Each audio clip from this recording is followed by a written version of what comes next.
So ayan, mga paligiran. Meron akong gusto i-share sa inyo mga lods, para dun sa mga kababayan natin na yung mga TNT. Maraming hulihan ngayon yan sa South Korea. Halos araw-araw, wala nang oras, walang pinipiling oras para manghuli yung immigration. So nung isang araw, kahapon, merong nag-reach out sa atin na isang ginang. Ayan, nag-loud shoutout sa iyo madam. Nagtanong siya sa akin, yung asawa niya raw, yung company nila ni Raid nung Wednesday ng madaling araw, alas 2 na madaling araw. Biro nyo yan, alas 2 na. Dati nung nandyan ako, ang alam ko ang mga immigration hindi masyadong nanguhuli pag gabi. Kaya lang ngayon sa mga panahon na to, talagang seryoso sila. Biro nyo madaling araw nanguhuli sila, di ba? So yun nga, sabi nung ni madam, nahuli yung asawa niya nung Wednesday. So from Wednesday hanggang ngayong araw na to, hanggang kahapon, hindi daw kumukontak sa kanya, wala daw kontak, hindi niya alam kung ano na nangyari. Kaya nagwo-worry siya. Nalaman niya na ni Raid, yung kaibigan na sa kanya, nagsabi na yung company is ni Raid. So napakarami daw nilang nahuli mga lods doon sa lugar nila, 70 katao ng mga TNT. So hindi ko lang alam kung doon lang sa company nila yun, yung mga TNT na yun. Siyempre iba-ibang lahi na yun, hindi lang mga Pilipino. So yun nga, nag-worry daw si madam kasi nga hindi niya alam kung nasaan yung asawa niya. Hindi pa nag-ano sa kanya, may message o nag-chat. Ang TNT kasi, halimbawa pag nahuli ka kung saan ka man nahuli, syempre di-detain ka. Tapos pagdating mo sa kulungan, kukumpiskahin yung mga cellphone nyo. So hindi kayo magagamit ng cellphone pag nasa detention center kayo. Kukumpiskahin niya lahat ng mga cellphone. Bawal ang cellphone sa loob ng kulungan. So syempre wala kang magamit na para malaman ng pamilya mo yung mga nangyari sa'yo. So ayun, hindi ka kaagad makakapag-chat. Pero pagdating mo sa kulungan, mga ilang araw, halimbawa nahuli ka ng umaga o gabi, nasa kulungan ka na, yung ding araw na yun, ipapahiram sa inyo yung mga cellphone nyo para kunin yung mga importanteng numbers or contact ninyo para matawagan nyo. So pero hindi mga lods, hindi messenger o ang gagamitin nyo, kasi kukumpis ka, hindi nila uli yung cellphone at itatago. So ang kukunin nyo is yung mga cellphone number, dito man o sa Korea. Halimbawa pag nakakulong kayo sa Korea, syempre pag doon kayo tatawag, local number yan. Pagka tatawag kayo halimbawa sa pamilya nyo sa Pinas, international call. So ibig sabihin, ang gagamitin nyo hindi yung cellphone o hindi yung messenger, kasi kukumpis kayo nga yan. Ang gagamitin nyo sa loob ng kulungan yung prepaid card. Bibili kayo doon ng prepaid card, tagto 10,000 won yun. Tapos yun ang gagamitin yung pang contact sa mga kaibigan nyo sa labas kung halimbawa gusto nyo humingi ng tulong. At syempre dito rin sa Pilipinas, kung gusto nyo ipaalam sa pamilya nyo o sa asawa nyo na nahuli kayo or nakakulong kayo. So ganoon ang sistema mga lods.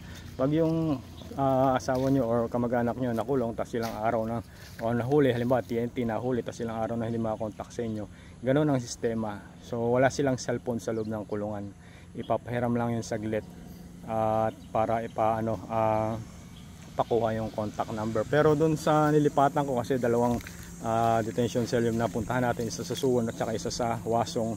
Dun sa Hwasong nung nakaraan, nung nahuli kami, pang third day namin dun, pinakyat kami sa taas, sa third floor, at binigay yung mga cellphone namin at pinagamit kami ng cellphone for 30 minutes. So meron ng free wifi doon, may charger na rin doon kung lobat yung cellphone mo. So ibig sabihin for 30 minutes pwede kang kumontak o tumawag kung saan man, halimbawa sa pamilya mo rito sa Pinas, para ipaalam yung sitwasyon mo at yung status mo, kung makakauwi ka ba kaagad or hindi. So ganoon ang sistema mga lods. Kaya sa mga madam dyan, sa mga ginang, sa mga asawa o sa mga may bahay dyan na nag-worry pag halimbawa TNT yung asawa tapos nahuli, nag-aalala kung ano na nangyari, wag po kayong mag-alala. Once na madakip yung asawa ninyo, sigurado naman na safe sila sa kulungan. Hindi naman violent yung mga Koreano. Wag ka lang yung mga lalaban, yung halimbawa sasaktan mo rin sila, tatakbo ka tapos sikuhin mo sila, suntukin ang pasin, doon ka masasaktan. Siyempre gaganti sila sa'yo. Pero kung sasama ka ng matiwasay, hindi ka nila gagalawin. So dun sa kulungan, libre na dun lahat, libre na tulugan, libre na pagkain, libre ligo. So hindi nyo na kailangan mag-worry mga madam, kasi safe naman yung asawa nyo dun. Ang lang dun pag nasa kulungan is talagang nakakainip. So yan lang mga lods, gusto kong i-share sa inyo dun sa mga madam, sa mga kaibigan natin, kasi ilan na sila ilan na sila mga misis na kumukontak sa atin na nahuli yung asawa na ganito ganyan, nag-worry na raw sila at hindi nila alam kung ano na nangyari dun sa asawa. So si madam yung nag-reach out sa atin kahapon, sabi niya nagsisearch daw siya kung sino yung parang sa social media na may ganong experience na nag-share. Luckily tayo pa lang sa mga vlogger o sa mga kababayan natin na nasa Korea na nahuli, ayan, tayo pa lang yung may experience na gano'n na shinare natin. Marami tayong mga kababayan na mga nahuli na TNT, kaya lang tayo pa lang yung talagang naglakas ng loob na i-share yung sistema o yung proseso pag nahuli yung isang TNT kung paano yung mga ginagawa. So ayan, simpleng tulong lang yan mga lod sa mga kababayan natin. Siyempre alam natin na marami tayong kababayan dyan ng mga TNT na walang visa, ano? So sinishare ko yung experience natin para dun sa mga kababayan din natin, para alam nila kung paano. At kung halimbawa dati silang EPS na uwi dito sa Pinas, ayan, marami rin nag-reach out sa atin mga kababayan natin. Parang akong ano rito, nandito na ako sa Pinas pero para akong ano rin dito, parang consultant, gano'n. Para tayong consultant mo, syempre tulong na lang natin sa mga kababayan natin, di ba? So ayan lang, gusto ko i-share sa inyo mga lods, sa mga ginang dyan na may mga asawa na nahuli. Pag nahuli asawa nyo, gano'n na sistema, huwag kayong mag-worry kasi mga Korean din naman yan violent. Kung nahuli sila, nakulong sila, safe naman sila dun sa kulungan.